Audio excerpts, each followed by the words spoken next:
Hey, good morning, my dear friends and students. I am Sadhna and all of you enjoying mathematics and science with me. नेहमीप्रमाणे enjoy करताय mathematics and science. एक interesting lesson 8th स्टँडर्डचा composition of matter हा तुमच्यासाठी घेऊन आलेली आहे. याच्या अगोदर बऱ्याच कन्सेप्ट क्लिअर केलेला आहे. आता आज आपण क्लिअर करणार आहोत what is mean by compound, what is mean by mixture and what is mean by elements. बऱ्याच विद्यार्थ्यांना कॉलेज 11वी 12वी सायन्स घेतात तोपर्यंत कन्फ्युजन असते की अरे ॲटम म्हणजे काय, मॉलिक्यूल म्हणजे काय, इलेमेंट म्हणजे काय, कंपाऊंड म्हणजे काय आणि मिक्सचर म्हणजे काय. याच्यामध्ये शेवटपर्यंत त्यांचं कन्फ्युजन असतं, परंतु हे कन्फ्युजन आज मी तुमचं दूर करणार आहे. यासाठी आपण बघणार आहोत तुमच्या पुस्तकामध्ये एक चार्ट दिलेला आहे की कॅन यू टेल मध्ये काय दिलेलं आहे, डिफरंट अरेंजमेंट दिलेली आहे, नेम ऑफ द मटेरियल दिलेला आहे, त्यानंतर त्याचा केमिकल फॉर्म्युला लिहायचा आहे, टाइप्स ऑफ द मॅटर लिहायचा, तो तुमचा कंपाऊंड आहे, इलेमेंट आहे की मिक्सचर आहे. ठीक आहे, चला समजून घेऊया हा चार्ट. याच्यावरून तुम्हाला अजून तुमचं क्लॅरिफिकेशन होणार आहे, हा कंपाऊंड आहे, इलेमेंट आहे की मिक्सचर आहे. त्यानंतर डिटेलमध्ये मी इलेमेंट काय आहे त्याच्या सगळ्या प्रॉपर्टीज समजावून सांगणार आहे, कंपाऊंडच्या पूर्ण डिटेल आणि नंतर तुमच्या मिक्सचरच्या पण. मग त्यानंतर मात्र ह्या लेसनमध्ये तुम्हाला कधीही काही अडचण येणार नाही की एखादा जर तुम्हाला एक्झाम्पल दिलं मग हा इलेमेंट आहे, कंपाऊंड आहे की मिक्सचर, तुम्हाला बघितल्या ओळखता येणार आहे. सो वॉटर काय लिहिणार आहात तुम्ही, कंपाऊंड लिहिणार आहात. त्यानंतर आपण बघणार आहोत कार्बन आपल्याला सिंगल दिलेला आहे. सो कार्बनचा जो केमिकल फॉर्म्युला किंवा त्याचा सिम्बॉल म्हणणार तुम्ही सी आहे. त्यानंतर कार्बन काय आहे, तर कार्बन प्युअर दिलेला आहे. मग कार्बन काय असणार इथे, इलेमेंट, कारण कार्बनचे सगळे पार्टिकल हे कार्बन पासूनच बनलेले असतात. जसं गोल्ड आहे, एक सोन्याची वस्तू घेतली, प्युअर गोल्ड घेतलं, मग ह्या सोन्याच्या वस्तूमधले सगळे पार्टिकल्स कशाचे बनलेले असतात, सोन्यापासूनच. All the molecules A U aurum सगळे काय असतात, गोल्ड पार्टिकल्स असतात. त्याच्यामुळे कार्बन सुद्धा काय आहे इथे इलेमेंट आहे. त्यानंतर ऑक्सिजनचा फॉर्म्युला काय आहे, O2 आहे. So all O plus O2. So oxygen is also an element. त्यानंतर पुढे एअर इज द मिक्सचर, कारण एअर मध्ये फक्त कार्बन असतो, फक्त ऑक्सिजन असतो, फक्त नायट्रोजन असतो असं नाही. It is the combination of different gases present in the environment. त्याच्यामध्ये ऑक्सिजन पण आहे, तुमचा नायट्रोजन पण आहे, inert gases krypton, neon, xenon, argon हे सुद्धा आहे. त्याच्यामध्ये कार्बन डायऑक्साइड आहे, त्याच्यामध्ये वॉटर वेपर आहे, त्याच्यामध्ये डस्ट पार्टिकल आहे. या सगळ्यांचं कॉम्बिनेशन काय आहे, air. That's why air is a mixture. Air कशामध्ये लिहिणार तुम्ही, मिक्सचर मध्ये लिहिणार आहात. देन अल्युमिनियमचा फॉर्म्युला आहे Al. Yes, aluminium is nothing but element. ते काय आहे, मेटल आहे, एक इलेमेंट आहे. मग अल्युमिनियम मध्ये सगळे ऑल मॉलिक्युल्स काय असणार आहे, त्याचे अल्युमिनियमचेच असणार आहे. त्यानंतर पुढे बघायचं आहे brass is an alloy. Brass काय आहे, एक मिक्सचर आहे. मग काय असतं ह्या ब्रासमध्ये असतं कॉपर, तांब असतं, आणि झिंक. याच्या तांब आणि झिंक याच्यापासून काय बनलेलं असतं, ब्रास बनलेलं असतं. म्हणजे दोन एकत्र आलेले आहे, म्हणजे काय आहे, हे मिक्सचर आहे. त्यानंतर आपल्याला बघायचं आहे carbon dioxide. Yes, carbon plus oxygen, O2, C plus O2 is equal to CO2. That's why it's a compound. So I think या चार्ट वरून तुमचं इलेमेंट, कंपाऊंड आणि मिक्सचर हे थोडंसं तरी क्लिअर झालं असेल. अजून डिटेलमध्ये क्लिअर करूया आजच्या या व्हिडिओमध्ये. So student, matter is divided into 3 particles, that is elements, compound and mixture. आता आपण इलेमेंट्स विषयी डिटेलमध्ये जाणून घेऊया, पण त्या अगोदर तुमच्या पुस्तकामध्ये 6.4 मध्ये हा चार्ट दिलेला आहे. त्याच्यामध्ये इलेमेंट, कंपाऊंड आणि मिक्सचर असं डिवायडेशन केलेलं आहे, त्याच्या प्रॉपर्टीज सांगितलेल्या आहे, डिटेलमध्ये एक्सप्लेन केलेलं आहे. हे सगळं आपण समजून घेणार आहोत. तुम्ही बघू शकता की इलेमेंटमध्ये नायट्रोजन N2 मॉलिक्युल. आता नायट्रोजनमध्ये काय आहे, N plus N is equal to N2 molecule आहे. त्यानंतर कंपाऊंडमध्ये तुमचा nitrogen dioxide N plus O2 is equal to nitrogen dioxide दाखवलेला आहे. आणि तुमचा जो मिक्सचर आहे त्या मिक्सचरमध्ये काय दाखवलेला आहे, तुम्ही एअर दाखवू शकता, काही पण दाखवू शकता. त्याच्यामध्ये NO2 आहे, NO आहे. ठीक आहे. सो आता हे सगळं डिटेलमध्ये समजून घेऊया. सगळ्यात पहिले आपण समजून घेणार आहोत इलेमेंट विषयी. So element is a pure substance in the nature, have a same chemical properties. For example, आपल्याला निसर्गामध्ये एकूण किती सगळं आपण म्हणत असतो की the smallest particle of an element is called as the atom. जगातली प्रत्येक गोष्ट ही ॲटम पासून बनलेली आहे. मग जगातली प्रत्येक गोष्ट ॲटम पासून बनलेली आहे. Then there are different plants, different animals, different fruits, different vegetable. हे सगळं वेगवेगळं का आहे, त्यांच्या प्रॉपर्टीज वेगळ्या, त्यांचे केमिकल प्रॉपर्टीज वेगळ्या, त्यांच्या फिजिकल प्रॉपर्टीज वेगळ्या, हे त्यांचे शेप वेगळा, त्यांचा कलर वेगळा, त्यांचा फ्रॅग्रन्स वेगळा. मग जगामध्ये, युनिव्हर्समध्ये एवढी डायव्हर्सिटी का, की सगळे पदार्थ जर ॲटम पासून बनले आहे तर मग सगळं सेम पाहिजे होतं, नाही. याचं एक छान आन्सर आहे की because there are 118 elements that found found in the nature. निसर्गामध्ये एकूण 118 इलेमेंट सापडलेले आहे. त्याच्यामधले 92 इलेमेंट्स ऑलरेडी निसर्गातच होते आणि 26 is a manmade which is prepared in a laboratory by the scientist. सायंटिस्टने 26 इलेमेंट तयार केले, बाकीचे 92 हे निसर्गातच सापडले. मग यांचं वेगवेगळे कॉम्बिनेशन होऊन वेगवेगळे काय होत असतात, सबस्टन्सेस फॉर्म होत असतात. फॉर एक्झाम्पल आपण प्रत्येकाचा मूळ घटक कार्बन, हायड्रोजन, ऑक्सिजन घेतलं. मग याच्यामधलं कार्बन, हायड्रोजन, ऑक्सिजन, जर कार्बन आणि ऑक्सिजन एकत्र आलं तर कार्बन डायऑक्साईड तयार होणार. कार्बन आणि हायड्रोजन आणि ऑक्सिजन एकत्र आला तर H2O, 2 molecule of hydrogen, 1 molecule of oxygen, पाणी तयार होणार. In this way, there is a different combination of different substances and forms a different objects, different things, fruits, flower, vegetables, all things in the universe. आणि म्हणून जगामध्ये ह्या वेगवेगळ्या गोष्टी आपल्याला बघायला मिळतात कारण त्यांचं कॉम्बिनेशन काय आहे, डिफरंट आहे. That's why. Now, first property you can see in the chart, that is the constant particle.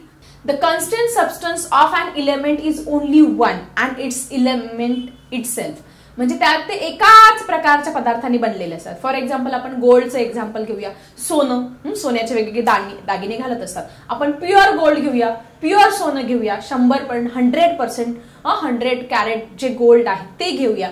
त्याच्यामध्ये सगळे पार्टिकल्स काय असणार आहे बाळांनो, it is made up of gold. Gold Aurum, Latin name काय आहे, ऑरम, याच्यापासूनच बनलेले असणार आहे. तेच जर आपण गोल्डचं मिक्सचर असेल, त्याच्यामध्ये काय थोड्या प्रमाणात जे दागिने आहे, फॉर एक्झाम्पल तुमचा हार बनवायचा आहे, तुमचे कानातले बनवायचे आहे, तर त्याच्यामध्ये थोड्याफार प्रमाणामध्ये सिल्वर मिक्स करतात, त्याच्या थोड्या प्रमाणामध्ये कॉपर मिक्स करतात, कारण का त्याला मोल्ड करता यावं, त्याला शेप द्यावं. मग काय होणार आहे, इट्स अ मिक्सचर होणार आहे. म्हणजे pure gold is in element, पण त्यावेळेस त्याच्यापासून आपण वेगवेगळे ऑर्नामेंट्स बनवणार आहे. त्याच्यामध्ये थोड्याफार प्रमाणात म्हणजे असं 24 कॅरेट गोल्ड असतं, 18 कॅरेट गोल्ड असतं. मग त्याच्यामध्ये मिक्सचर हे केलेलं असतं. ते सांगत असतात की हे या प्रकारचं गोल्ड आहे. मग प्युअर जे गोल्ड आहे ते फक्त गोल्डच्या सगळ्या पार्टिकल्सने बनलेलं असतं. त्याच्यामध्ये कॉपर नसणार आहे, त्याच्यात आयर्न नसणार आहे. किंवा कार्बन घेतला, कार्बन मध्ये सगळे कार्बनचेच ॲटम्स असणार आहे. म्हणजे जो इलेमेंट आहे, इलेमेंट मधले सगळे जे ॲटम्स असतात ते एकाच याच्यापासून बनलेले असतात. ही पहिली प्रॉपर्टी तुम्हाला समजली असेल. All the atom of the element are alike, हे पण समजलं असेल तुम्हाला. Second property, all the atoms are join together by chemical bond. आता इलेमेंट्स मध्ये सगळे जे ॲटम असतात ते एकमेकांना कशाने जॉईन केलेले असतात, केमिकल बॉन्डने जॉईन केलेले असतात. सो स्टुडंट, इलेमेंट तुमचं क्लिअर झालं असेल. अजून एक प्रॉपर्टी दिलेली आहे, atom of different element are different. For example copper, cobalt आहे, त्याचे ॲटम आहे, कोबाल्ट हा मेटल आहे, त्याचे सगळं कोबाल्ट पासून बनलेले असतं. मग त्या कोबाल्टमध्ये तुमचं त्याच्यात ऑक्सिजन नसणार आहे किंवा त्याच्यामध्ये सोडियम नसणार आहे. कोबाल्टचा ॲटम किंवा कोबाल्ट जो इलेमेंट आहे तो कोबाल्टच्याच सगळ्याच्यापासून बनलेला आहे. Atom of the different element are different, हे तुमचं क्लिअर झालं असेल. फॉर एक्झाम्पल आपण तुमच्या समोर काय दिसतं, हे सॉल्ट दिसतं, मीठ आहे. आणि तुमच्या समोर अजून एक दाखवते आहे, गोल्ड आहे, आपण सोनं घालत असतो. आता हे जे सॉल्ट आहे, हे मीठ आहे, हे मीठ कशापासून बनलेले, it is made up of sodium and it is made up of chlorine. It is a combination of both of this. That's why it is not an element. Salt is an compound. Salt काय आहे, तुमचा compound आहे. तसं तुम्ही सोनं घ्या, gold घ्या, या गोल्ड मधले सगळे पार्टिकल कशाचे आहे, गोल्ड पासूनच सगळे ॲटम, त्याचे पार्टिकल्स, मॉलिक्युल्स बनलेले आहे. म्हणून गोल्ड काय आहे तुमचं, गोल्ड तुमचं आहे इलेमेंट. सो या सगळ्या एक्झाम्पल मधून तुमचं इलेमेंट काय आहे, it is a purest substance in the nature, हे क्लिअर झालं असेल. So student, now let's see about the compound. So compound म्हटलं की आपल्यासमोर डेली लाईफ मधलं एक्झाम्पल आहे, water is a compound. It is made up of 2 molecules of hydrogen and 1 molecule of oxygen. याचा एक विशिष्ट प्रमाण असतं, त्या विशिष्ट प्रमाणामध्ये 8:1, 8:1 या वेटनुसार, म्हणजे हायड्रोजनचं प्रमाण 8 आणि ऑक्सिजनचं प्रमाण 1 या वजनानुसार, मॉलिक्युल्स हायड्रोजनचे 2, ऑक्सिजनचा 1, यानुसार ते पाणी तयार होत असतं. देन सोडियम क्लोराईड, मीठ आहे आपल्या डेली लाईफ मधलं, this is an example of compound. Then sugar is also example of compound. Sugar C12H22O11, म्हणजे कार्बनचे 12, C12H22 हायड्रोजनचे 22 अँड O11 ऑक्सिजनचे 11 मॉलिक्युल्स एकत्र येऊन, ॲटम एकत्र येऊन काय बनत असते, तुमची साखर. So all these are the daily life example. Then nitrogen dioxide is there, hydrogen, water is there, all these are the examples of compound. आता या कंपाऊंडच्या प्रॉपर्टीज पण तुम्हाला लिहिता आल्या पाहिजे, कारण एक्झाम मध्ये what is difference between element and compound, what is difference between compound and mixture, and what is difference between element and mixture असं सुद्धा विचारलं जाऊ शकतं. त्यावेळेस तुम्ही ह्या प्रॉपर्टीज तुमच्या क्लिअर पाहिजे. So constituent substance of a compound is only one, it is that of compound only. ठीक आहे. मग कंपाऊंड कशापासून बनलेलं आहे? सोडियम. आपण मिठाचं एक्झाम्पल घेतलं, सोडियम आणि क्लोरीन याच्यापासून बनलेलं आहे. All the molecules of compounds are alike, सारखेच असतात. सगळे मॉलिक्युल काय असतात? त्याचे सारखे असतात. The constant atom of molecule compound are combined together by the chemical bond. ते केमिकल बॉन्डने काय करत असतात? एकमेकांशी बांधले गेलेले असतात. सो आय थिंक कंपाऊंड काय आहे हे सुद्धा तुमचं क्लिअर झालं असेल. अजून काही एक्झाम्पल्सद्वारे मी यांचा मधला जो डिफरन्स आहे तो सुद्धा तुमचा क्लिअर करणार आहे. आता आपल्याला बघायचं आहे अजून एक एक्झाम्पल, शुगर आणि आयन. ठीक आहे. तुमच्यासमोर काय दिसते? ही शुगर दिसते आहे, साखर आहे. आपण खात असतो ना, प्रत्येक पदार्थामध्ये साखर टाकत असतात. गोड पदार्थ, गुलाबजाम बनवण्यासाठी, चहा बनवण्यासाठी साखर वापरत असतात. मग ही शुगर कशापासून बनलेली आहे? तुम्हाला फॉर्म्युला पण सांगितला, C12H22O11 याच्यापासून बनलेली आहे. म्हणजे कार्बनचे तुमचे 22 आहे, C12H22 हायड्रोजनचे तुमचे 22 आहे आणि ऑक्सिजनचे तुमचे 11 मॉलिक्युल्स, ॲटम्स एकत्र येऊन तुमची शुगर बनलेली आहे. म्हणजे शुगर काय आहे तुमचं? It is compound. तेच तुम्ही आयन, लोखंड दिसतोय, लोखंडाच्या वेगवेगळ्या वस्तू आपण डेली लाईफमध्ये वापरत असतो. आपले बेंचेस ते सुद्धा लोखंडाचे बनलेले असतात. हे आयन, ह्या आयनचा जर तुम्ही विचार केला तर या आयन मधले सगळे पार्टिकल कशाचे असणार आहे? Fe, फेरस, लॅटिन नेम आहे त्याचं. म्हणजे आयन काय आहे तुमचं? आयन हा इलेमेंट आहे आणि शुगर काय आहे तुमचा? कंपाऊंड आहे. सो या सगळ्या एक्झाम्पल मधून तुमचा डिफरन्स जो आहे तो आय थिंक क्लिअर झाला असेल. So let's move to the next topic, that is mixture. आता मिक्सचरचं डेली लाईफमध्ये खूप सारे एक्झाम्पल आहे. फॉर एक्झाम्पल तुम्ही भेळ खात असतात, त्या भेळमध्ये तुम्ही बघा काय काय टाकलेलं असतं. कांदा टाकतात, कोथिंबीर टाकतात, टोमॅटो टाकतात, शेव असते त्याच्यामध्ये, त्याच्यात मुरमुरे असतात. ही सगळी मिळून तुमची भेळ काय बनत असते. मग कुठल्याही प्रमाणामध्ये एखाद्याला वाटत असेल की आपल्याला जास्त कांदा पाहिजे तर आपण जास्त कांदा पण टाकू शकतो. किंवा पाणीपुरीचं एक्झाम्पल आहे, पाणीपुरी जे आहे ते काय आहे? मिक्सचरचं एक्झाम्पल आहे. किंवा एअर इज द मिक्सचर, हवेमध्ये हायड्रोजन, नायट्रोजन, ऑक्सिजन हे सगळे गॅसेस एकत्र वेगवेगळ्या प्रमाणामध्ये एकत्र येतात आणि air is a mixture. Wood, तुमचं लाकूड, हे पण मिक्सचरचं एक्झाम्पल आहे. चहा, डेली लाईफमध्ये चहा बनवतो, त्याच्यामध्ये काय टाकतो तुम्ही? चहा पावडर टाकतात, साखर टाकतात, दूध. मग ते प्रमाण चेंज करू शकतात. एखाद्याला वाटलं की चहा पावडर अगदी कमी टाकायची तर कमी टाकू शकतो. एखाद्याला वाटलं की बिना साखरेचा चहा प्यायचा, साखरच नाही टाकायची. It's a mixture. म्हणजे त्याचं कॉन्स्टंट जे प्रमाण असतं ते फिक्स नसतं. तसं कंपाऊंड मध्ये फिक्स असतं प्रमाण. कंपाऊंड मध्ये वॉटर तयार करायचंय, मग तुम्हाला 2 मॉलिक्युल हायड्रोजनचे घ्यावे लागेल, 1 मॉलिक्युल ऑक्सिजनचा घ्यावा लागेल. इथे तुम्हाला काय बनवायचंय? तुम्हाला बनवायचं आहे चहा. चहा प्रत्येक जण प्रत्येकाच्या पद्धतीने बनवू शकतो. So in this way the proportion of the constant is not fix in the mixture. So student, here are the properties. तुमच्या पुस्तकामध्ये ह्या प्रॉपर्टीज तुम्हाला मिक्सचरच्या दिसत आहेत. There and we can separate the substances by physical method. For example, तुम्ही चिवडा आहे, चिवड्यातून एखाद्याला शेंगदाणे किंवा खोबरं वेगळं करायचं, तुम्ही फिजिकल मेथडने पण काय करू शकता? ते हाताने उचलून ते खोबरं बाजूला करू शकतात, शेंगदाणे बाजूला करू शकतात किंवा डाळ्या बाजूला करू शकतात. एखाद्याला आवडत नसेल किंवा आवडत असेल सुद्धा. म्हणजे physical method can use to separate the substances and the proportion of substance is not same. सगळीकडे म्हणजे कॉन्स्टंटचं प्रमाण आहे ते काय सेम नसतं.